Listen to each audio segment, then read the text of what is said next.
The world is a dangerous place. You can be walking in a hailstorm and be hit by a bolt of thunder, of lightning. You can be crossing the road unattentedly and you can be hit by a bus, or you can be simply walking in the wrong part of town at the wrong time and be hit by a mugger as he grabs your wallet. But thankfully, most of us, most of the time, take appropriate, sensible actions and decisions to minimize these risks. But sometimes life gets the better of us, and we just can't help but to diverge from that conservative, risk-free road. For some reason, I don't know why, maybe it's from boredom, maybe it's just from our want of adrenaline, excitement, adventure. I'm sure everybody here has had an occasion whereby they have acted out of character and have done something maybe a little bit crazy, whereby they look back now and think, did I really do that? What was I thinking? I am no different. Some years ago, I found myself hitchhiking alone through Zimbabwe in Africa. It's a journey which I recall fondly, but at the same time, it was a journey which had its many moments of contemplation and many moments of putting me out of my comfort zone, many moments of danger. One of these days, I was in the north of the country undertaking a canoe safari on the mighty Zambezi River. The night before, we had some briefing session with the other guys. There were 6 of us and 2 guides. And halfway through the briefing section, the young black American guide, he stood up and he pulled out, brandished a pistol. And it sits very vividly in my mind, because it wasn't just a discreet pistol that just slips into your belt.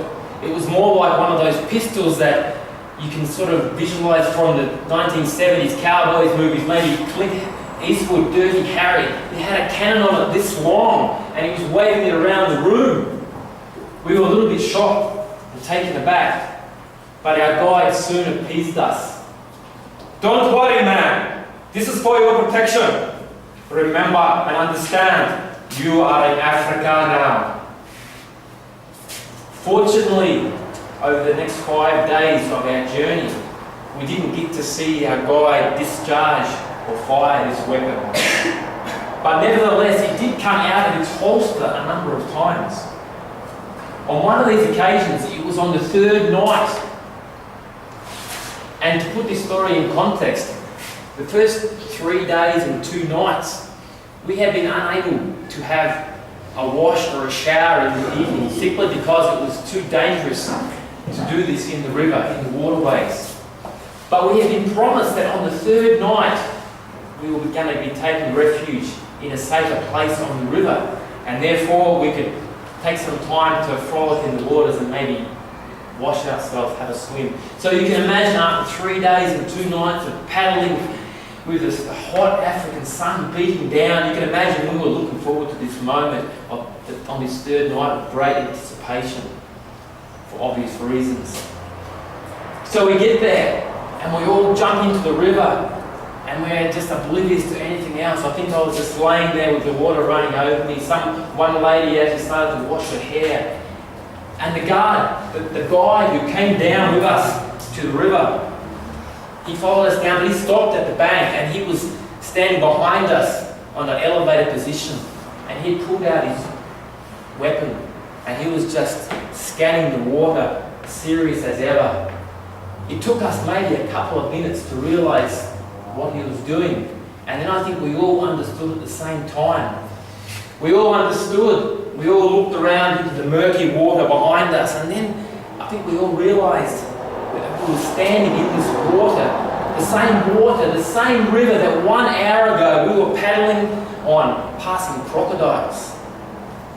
So this realization tipped over, I think, at an identical moment for all 6 of us. And within 15 seconds, we had all shot to the bank and stopped what we were doing, and then we were like safe on the bank, and the lady was even there with her soap in her hair still. It was, and this was a snapshot of my journey in Zimbabwe. Not only a snapshot, but it was a representation of the whole trip. You may be thinking, why would I bother to go to Zimbabwe? I have some friends here in Kazakhstan who thought the same thing at the time. They said, Greg, are you stupid, man? You're from Australia, the most dangerous country in the world, and you go to Zimbabwe to have your thrills. And that's funny because my parents and friends in Australia said something similar at the same time. They said, Greg, what's wrong with you? Have you got nuts in your head? Isn't Kazakhstan enough adventure for you? My dear Toastmaster friends, I know we are often seen as being maybe a little bit nerdy, if I can say that, with our formalities and our words of the day. Wop-wop-loo. Have no idea what that word was before yesterday. Really, I don't care right now. It's too difficult. But I know deep down, beyond this tough exterior that we have, this nerdy, geeky exterior, we have some adventurers here. We like the hiking.